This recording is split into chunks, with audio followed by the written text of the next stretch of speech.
পৌষ মাস শুরু হয়ে গেছে। ওই যে কথায় বলে না, কারো সর্বনাশ কারো পৌষ মাস। তো চাষিদের সত্যি একদম এখন পৌষ মাস হয়ে গেছে। এই দেখুন ধান পেকে গেছে।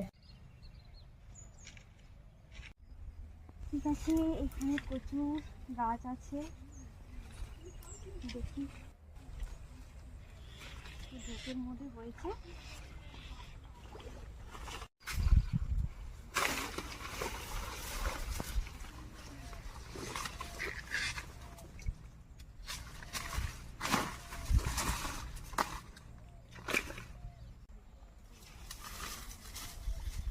কচু ডাঁটা নেওয়া হয়ে গেছে আমার, এখন আমি বাড়ির দিকে রওনা দিলাম।